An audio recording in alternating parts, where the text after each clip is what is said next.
Hello, everybody. My name is Yair, and I'm super excited to start this new initiative by ControlUp, the TalkUP IT show. I will be your host for this show. And on this show, we are going to talk about IT and everything that is interesting to you. We're going to talk about trends. We are going to talk about common challenges that we have in the post COVID era. We're going to talk about what this business is focusing on in this economic storm that we are having now, where we need to cut our budgets and cut our technology and cut our headcount. So, in that sense, on this show, I'm going to host guests from the IT space, IT admins, IT leaders, and thought leaders as well, and talk about things that are happening now in our space. On today's show, we have Davina Armstrong-Cruz from Sterling. Davina is a Microsoft MVP, Horizon Guru, and has just been promoted to be the architect of the digital workspace. Oh, Davina, please tell us more about your role, your new role in Sterling, and a few words about Sterling. I'm not sure that everybody of our audience are familiar with Sterling. Yeah, of course. So here at Sterling, it's super exciting. We're doing a lot of transformation with how we're providing IT services. And one of them is creating a pillar for a digital workspace. And I'm excited to lead that role here at Sterling. So that way we can, dive a little deeper in the digital workspace and create better solutions for, um, customers, clients, and anyone who's interested in doing that digital transformation in their workspace. So I'm super excited to get that started. So tell me, what is digital workspace for you? For me, digital workspace is really about, whenever someone touches, accesses anything from when someone accesses, uses a device to access corporate data, I see that as part of the digital workspace because it has to be secure, it has to be user friendly, and IT administrators have to be able to manage it pretty easily. So I see it as this overall arching product that almost everyone has to interact and touch with while also being secure. Um, Obviously, there's a very specific some people think it's just VDI or just mobile devices, but I see it more as that of like the digital employee experience of being happy with technology that you're using from your day-to-day life. Right. So I see it that way. No, you lead it, so you you can definitely frame it that way. And me working with customers, that's the way it is. That's digital workspace. Exactly. Everything that is digital that is linked to the corporate assets. If it's the physical device, or it's the virtual and software that we provide, if it's SaaS or published or whatever. Um, so what is Sterling? W- w- A cert- Tell, yeah. tell me tell me about Sterling. Yeah, Sterling is an IT service provider. We're actually considered a small women-owned business, and it's fun being being a part of that. And Sterling provides all sorts of IT services. We even provide managed service providers, or we provide managed services. And what's exciting is one of the products that I'm working on is actually creating desktop as a service. And I'm just really excited about it because it reminds me of um, sorry, it reminds me of like video games, which is why I'm super excited about it because it's like I'm playing. It's like playing, like I don't like it's like playing Halo. It's like playing WoW, like World of Warcraft, like those games, but in a business sense. In, So that's cool. in a business sense. It's a little businessy, but I'm excited about it. and I'm excited that Sterling is very supportive of, going in these technologies, because they always want to, they want to be on the edge, and I'm excited to be a part of the edge. No, being the first pioneer in the cutting edge of technology is also so exciting. Doing new stuff and actually creative and inventive stuff is super exciting. It's super challenging, and I'm so happy for you. I'm really am. I want to take just one step back because I think the IT world had a really big earthquake during COVID, and because you've been in that space, you have the perspective of years. How did COVID impacted Sterling and Sterling customers? From day, one day you work from the office, the next day you're working from anywhere. It's like being snowed in Portland, right? Um Today you're snowed in Portland. You told me it's the second snowy day of the year. So those unexpected curveballs that the world sent to us. So we had some experience with that. So Yeah. how did COVID, in your perspective, impacted, in your own space, but also, you can go broader about IT as a whole. Yeah, I've always been passionate about the hybrid workforce, or even remote workforce and things like that. I was always passionate about it, way before any pandemic ever happened. We're talking 2015, way back when, I guess, in tech terms. And a lot of people actually made fun of me, for being really passionate about like that stuff, because it was never going to happen. What's ever going to happen? And that would force us to work from home. And I started seeing trends, that it seemed a lot more people were requesting from, offshore. A lot of more people were requesting like virtual desktops rather than a physical machine. And so I started working on deployments in Azure, virtual desktops in Azure, and started working on that.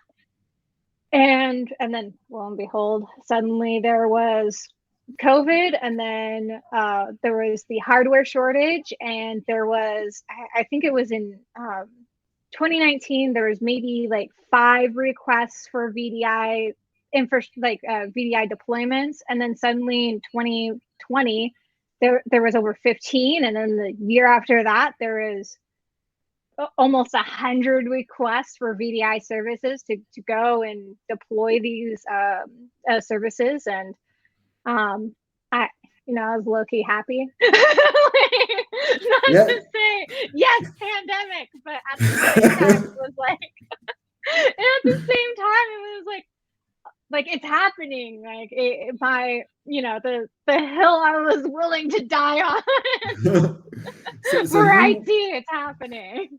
so two things I hear from you. So first of all, you were visionary, and you can actually futuristically, you can actually see what, the unexpected. And the second thing is Sterling did do good by the pandemic. Is everybody going virtual? You had tons of work to do, to deploy. Tell us about that. The challenges from going to 5 to 15 to 100 customers that you need to build up the infrastructure. The pressure was probably insane. I was excited. I was personally so excited.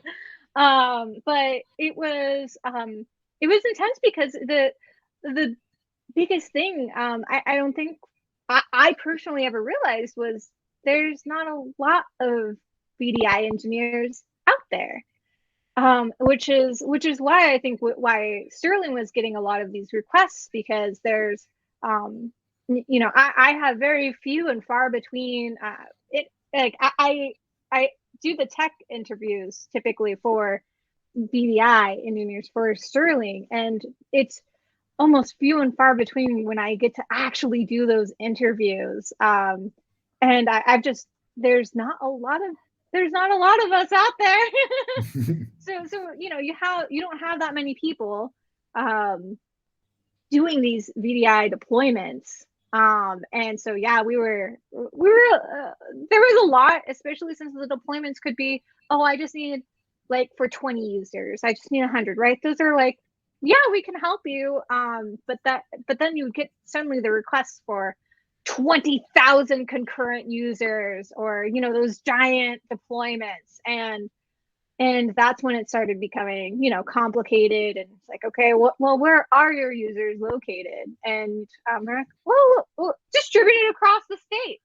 We can just have one data center, right? I'm like, well, then everyone else is going to have a poor experience. And so you have to put those data, you kind of have to distribute your data centers. And that's kind of why I personally started leaning towards more hybrid based deployments. So you don't have to worry about the physical deployments, because, well, there was also a Because, hardware shortage, so they couldn't even buy servers. right. Yeah, So that there would that be like was a year wait time. that was insane time, right? Yeah. Very good. It worked very good for Microsoft Azure, I'm sure. Uh, Yeah. and now I know that your specialty is all around Horizon end user computing, but recently you got Microsoft MVP. So I'm guessing you are all about AVD, Azure Virtual Desktops as well. And when we were preparing for this conversation, you actually mentioned Windows 365. So I want actually to talk about this because this is a completely new concept for me. And I'm sure that our audience are familiar with Horizon, are getting familiar with AVD because this is a new player on the ground, but it's becoming a very strong player.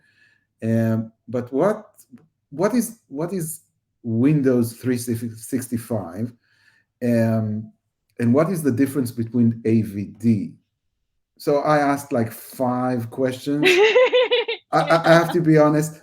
I have to be honest. This is the first time I'm actually hosting, so for me it's the first experience. But it's all around Horizon, AVD, Citrix versus Windows 365. Let's start with that. Which one I felt that I feel like that. Yeah. Let me just explain the differences real quick. Azure Virtual Desktop is a multi-session desktop, so you can have many users to one machine. And it's completely hosted within Azure.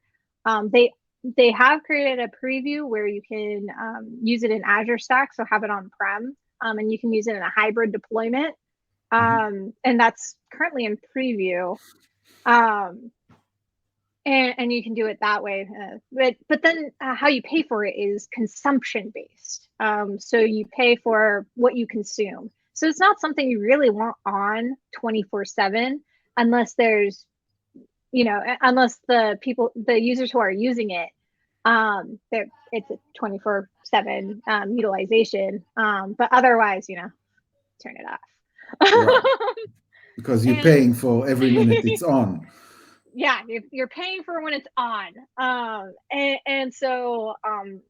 with something like with VMware or Citrix, you're really paying for, well, it's on-prem, so you're only paying for the licenses. They do have hybrid deployments too, but you're still paying for the consumption when you're on Azure, AWS, and those things. But what I love about Windows 365 is it's subscription based, and it's one user to one machine.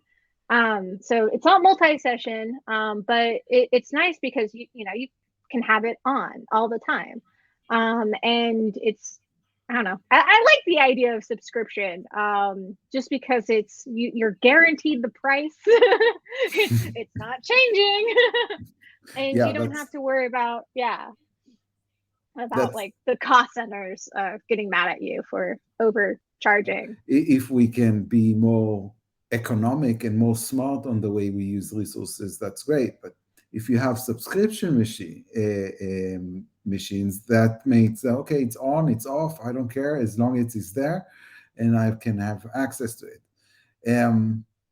Can consumers use Windows 365? Oh, yeah, anyone can use Windows 365, which I'm personally, I'm like, I'm debating. I'm honestly debating, like, if they come out with a GPU subscription of Windows 365 instead of creating my Frankenstein of a desktop, because I reuse all the parts whenever I need to upgrade my desktop. And I'm honestly debating just going with Windows 365 machine rather than continuing on my poor machine and creating and using old parts um uh for that desktop. I don't know why I reuse the part. I just, it's like, it's not broken. So why waste it? No, I envy your ability to Frankenstein your desktop. My kids in 1 week broke both computers. One has a blue screen, which I don't know what to do, and the other one is just you see Dell spinning and spinning and Mhm. spinning, and I don't know if we're going to fix it or buy a new one. But then you told me about Windows 365, and I think to myself, maybe I'll buy them a virtual desktop that will always be on, and it always be there. I don't need to back up everything. They won't cry all my projects, all my computers, all my videos, all my whatever that I didn't back up, because who backups data of, I don't know, 9-year-old uh, boy. Uh, so in that sense, for me, it makes, as long as it's not that expensive, it makes total sense. Yeah, that's the other thing. It is definitely more focused for the typical, like, a college student, or well, a business. And that's kind of what I'm really hoping they come out with something that's more uh, kid friendly, so that way kids can go and use a Windows 365 machine and not have to have a physical desktop, because that's something I actually do right now. Is I build the physical desktops for my nephew and my niece right now, and I'm kind of tired of it. Not in a bad way. I just, I Frankenstein parts for my own desktop. I'm just, I feel bad because the hardware is usually old. But it would be really nice if there was a desktop for, like, my niece and nephew, that didn't matter what kind of device they had, but it could kind of grow with them on what they need for Right. school.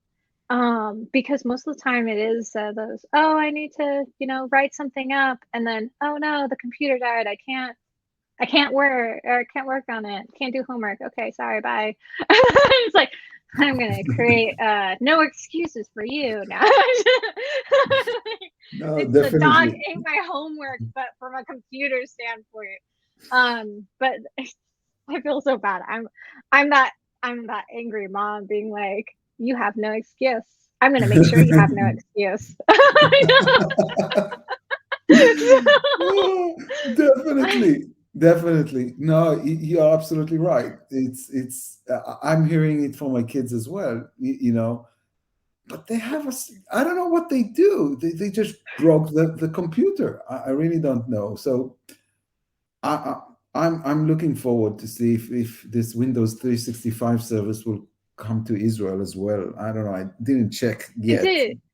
Oh, is it not? I It says didn't that check. I US don't know. based. I'm like, So so everything's available to me. so no. So I didn't check this yet, but I think Windows 365 can be something if they can package it in a way that consumers can use it on a subscription base for consumers, like we have, like we have our internet ISP provider. They don't count the megabytes that we are consuming. So yes. What else there?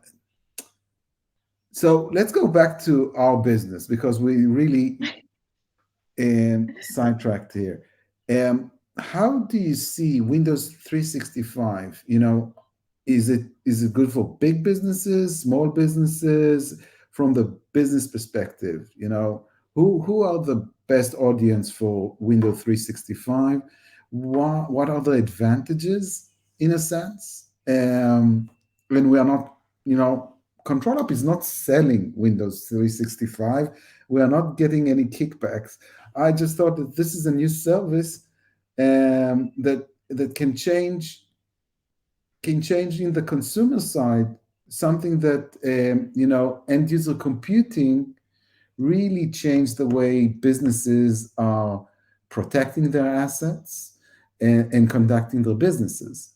So I'm just from the social aspect of it, I'm super curious to see how this will go, and hopefully Windows and Microsoft will have some very good competition as well, so it won't be just them.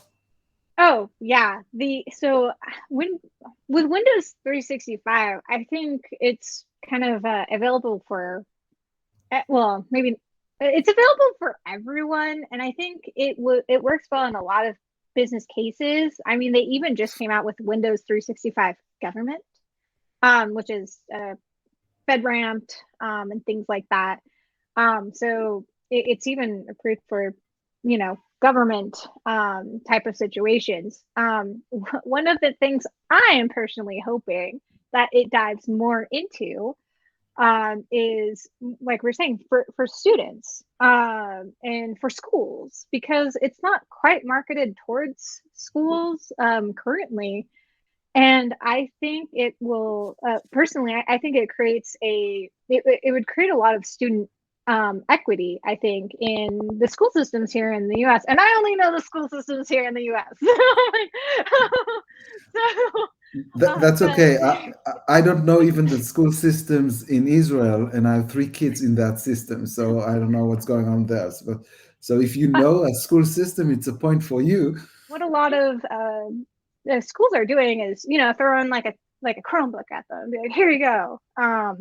But if you think about it, someone's using that Chromebook every day. Okay, not someone, a student, a kid Right. is using that Chromebook every single day for the school year. And then gets broken, and then do they use that same Chromebook for the rest of their, like, while they're there in that school? Or does that Chromebook that was just like beaten up by one kid, it get does it get handed down to the a next kid? So these kids don't get a sense of, like, this is mine. It's kind of either a hand me down, or you get you're kind of like the Mhm. oldest child and you get the new thing. Right. And so with Windows 365, what I'm really hoping for is seeing it create student equity, so that way kids can be able to have access to a computer that is the same as everyone else, so that way they can have the same experience and not have to worry about, like, oh, like, I need to save this file, but my computer crashed, or like, I have to go to the library to go do I this. Not think a lot of the people that are going to watch the show can relate to that because this is true, not for America only. You know, and in equalize, if with this technology and with this service, we can equalize school systems around the country or across the world. That would be super super cool. It would be a smart business move for them to sponsor a kind of a cheaper tier. And Microsoft, if you hear this, go for it. For Windows 365, so each student that starts the first grade will get the same, basically the same asset. He won't need to change it through high school, maybe through university, and then maybe he can purchase that and subscribe and transfer it to his own personal subscription, and he will have one desktop virtual where he can access from anywhere. He doesn't need to back it up. I see only positives. So first of all, thank you for being the first guest in our show, the Talk Up IT or Talk Up It show. It's still new to me as well. Um, I hope, guys, that you enjoyed this. This was the first of many. And as I promised, this is all about you and not about me. So thank you, Davina, for being our first guest. It was a super pleasure to have you here. And I will see you in our next meeting. Yeah, awesome. Thanks.